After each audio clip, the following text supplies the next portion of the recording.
His hands during a fireworks accident on Wednesday. According to our Adam Schefter, his right index finger was amputated, and according to our Ed Warder, he also fractured his right thumb. The thumb is expected to take longer to heal than the wound from the amputated finger.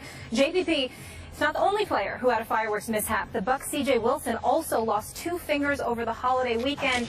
Unfortunate news. Gentlemen, what is your take on this JPP situation? It's just a bad situation. You know, NFL players know there's certain things we probably shouldn't do. But is fireworks one of them, though? Do you put that in that category of riding motorcycles? Now it for sure is. Yeah, but I mean, there's a ton of things we do as players that, you know, we do all the time. You know, he might have been a guy that did fireworks for X amount of years. You know, did it every year. There was never a problem. It just so happens the one year that for him, you really don't want to make it a problem, and you're, you know, still kind of his contract year going through the franchise tag was this year, and now you're sitting there where, you know, we don't know exactly what, if his whole finger or was amputated, but now you have a fractured thumb.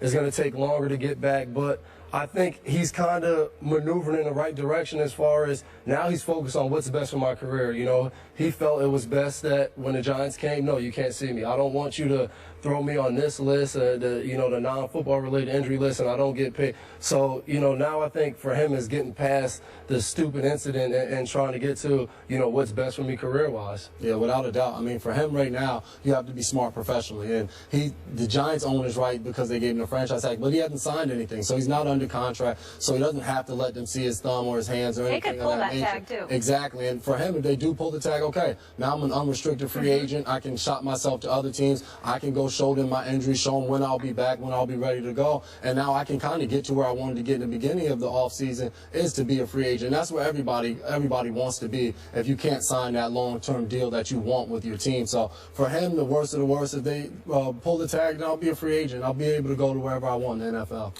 I know it's going to sound crazy to say this, but he was kind of fortunate, wasn't he? Because this could have been a lot worse. Definitely. So if you're him, you're kind of thanking your lucky stars that this was the case, that it was just this. And I know it sounds crazy to say you just lost a finger and you just fractured your thumb. But obviously it could have been worse and then really kind of hampered his career moving forward. It could have been career threatening. Luckily, it's not going to be. And according to our Adam Schefter, you know, his sources say he'll be back on the field, you know, pretty soon here. Well, you know, once the thumb recovers. Yeah.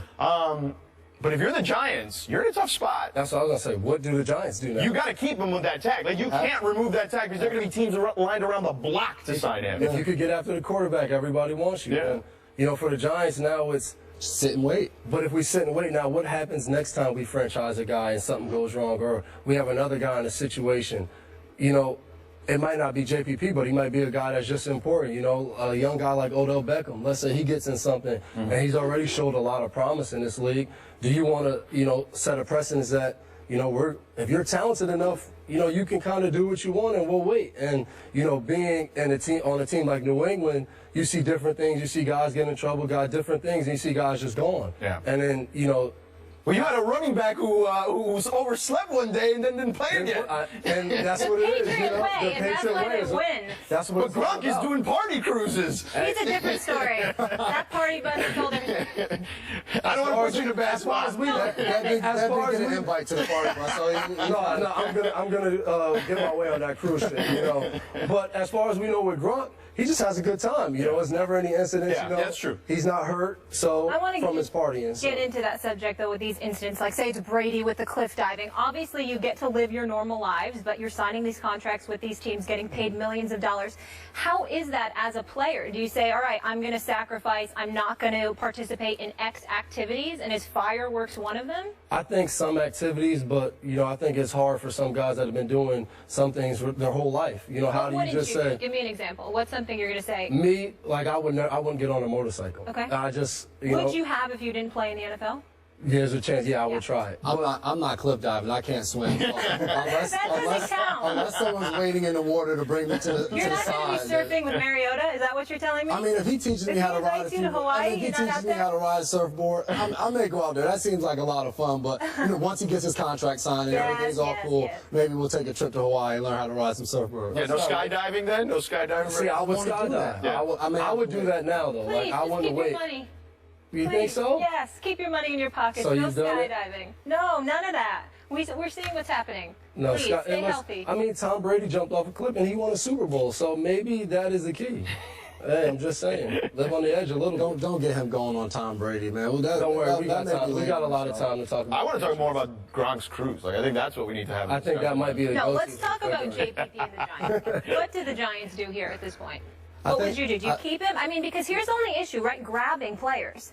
He can still rush the passer, but I mean, with the amputated finger. Without a doubt, you keep him. I mean, we had a defensive lineman, Rapati, who played 2 years straight, broke his hand in preseason, was still able to play, and the first year had the best year of his career. So, I mean, a fractured thumb, that's going to heal. He's going to be ready to go. So, without a doubt, you keep him. You wait for him to get healthy. And like Schefter said, it doesn't expect to be a long time, so you just have to wait. And who knows, he might not even been showing up for training camp anyway, being that he hadn't signed his franchise tag. So, you may not be missing out. You just have to hope he gets healthy and he's able to get his strength back and be ready to go when the season starts. And I have seen some people say it was silly that he didn't sign it, but he was holding out for a max contract. Yeah. Can you blame the guy in terms of wanting security? Yeah, You know, he was going to get the 14. Without a doubt. He had a great season and all of that. No skydiving for either of you, everybody. I gotta try. On the field. It No, looks fun. after you retire, you have plenty of time. I might be too old by then. Fireworks, whatever you want to do. Surf, but for now, no, that's it. All right, but we're talking about another New York team. Last year, J.J. Watt was the unanimous Defensive Player of the Year and the first player in NFL history to record 2 seasons with more than 20 sacks. How about them apples? And let's not forget what the man did on the scoreboard. 5 TDs and a safety. So now he's been voted as the #1 player in NFL.com's top 100 players voted on by the players themselves. J.J. Watt finished ahead of Aaron Rodgers at 2, Tom Brady 3rd, DeMarco Murray 4th, and Peyton Manning in 5th.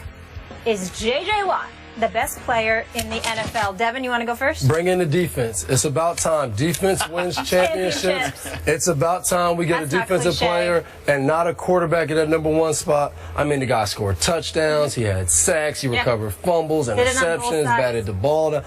I mean, clearly to me, I thought he dominated the game from a defensive tackle position. That's hard, you know, and I think he deserves that #1 spot. And the players vote and all that, I'm not going to lie.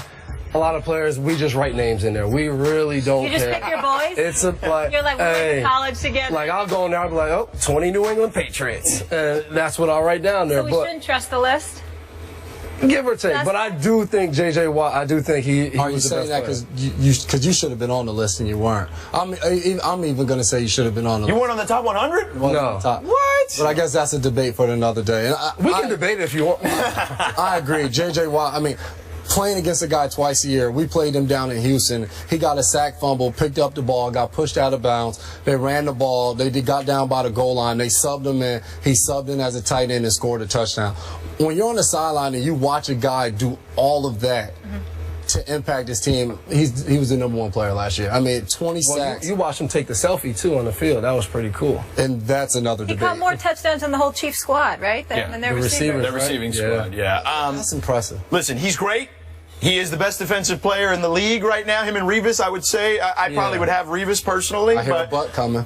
But I'm going to channel my inner Stephen A. Smith right now and say, what about that bad man, Aaron Rodgers? How can you do that man dirty? Listen, the quarterback position, I know you guys are defensive guys, is by far the most important position. It's why even average guys are making big bucks at that position. So he is the best quarterback in the league at the most important position. It is a travesty that Aaron Rodgers is not #1. He went full Stephen A. on us. A ludicrous. He's #2. #2 is good enough. But like Dev said, it's about time defensive guys start getting credit. And look how the Super Bowl ended.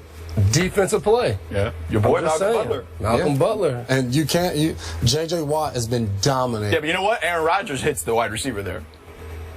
No time, defense. Come on. I know you don't want to take a shot at Russell. Interception, game over. That's all. Aaron Rodgers throws a touchdown there.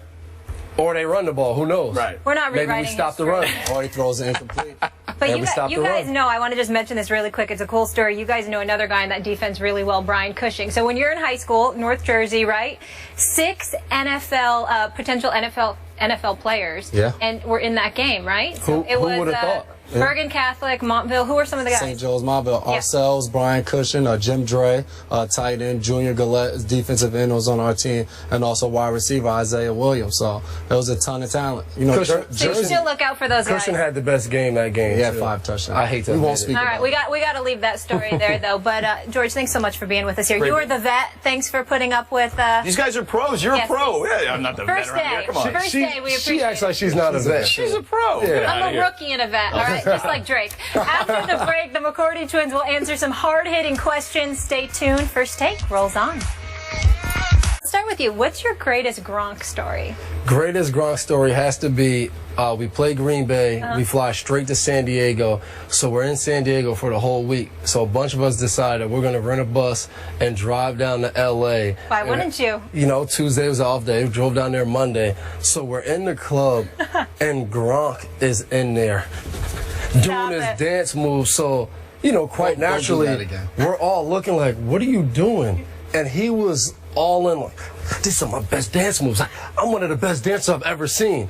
Going crazy. It was ridiculous. And it was terrible. Did that set up him getting his own party bus? It might be. I think that took his dancing to the next level. All right. Let's go to you here, Jason. Who wins in a game of one-on-one? That's easily me. You know, we both high school basketball players. I was the first team all-county No one-trick ponies over here. You know, he was the second team all-county player. Then all you asked was who was going to win one-on-one. It would be me. But we don't want to hear your We have a court back here. I know. Last time we were here, Doug Gottlieb challenged us. Okay. And, you know, he was a college basketball player, so that might be a step out of our league. But Dev, we go 2-on-1 against us. Okay. I can't challenge you, but this one I might be able to answer. No, who was the bigger ladies' man growing up? Oh, that was me. I mean, I was the one who was always with a girlfriend. Dev was always the one tagging behind, pulling on my coattails. Everyone knows the guy that's always with the girlfriend. Maybe he just wanted to be single. The guy always with the girlfriend is the guy he can't get a lot of girls, so he takes he got to do what he has to do. He's a relationship man. He finally tricked the girl into saying yes to him, so... I can't get real answers from either of you. All right, what's your most memorable brother fight or battle? I know this one because I won. We were outside. Someone gave us boxing gloves, and do either of you ever lose? I punched him. He won that one. He ran in the house crying. We got in trouble for it though because we're never allowed to fight in public growing up. Mom wins the fight at the end. Smart. You got to keep that. He won that one. Keep that business out of the streets, right? How many times have you guys pretended to be each other? Man, I actually answered his draft day call. He was in the bathroom, and I was speaking to Mr. Kraft, talking to him on the phone. As soon as they put Belichick on, I ran to the bathroom and threw the phone to Deb. Like, hey, you talk to him. So, you did not do Kraft like that. And I still don't know if Kraft Bill thought it was you at the first Super Bowl I played in, so he thought I was Jason. Thank you guys so much for coming here and hanging out today. It was a lot of fun. That was awesome. Thanks we for having us. appreciate it. And thank you guys for hanging with us. We'll be back tomorrow, 10 a.m. Eastern, right here.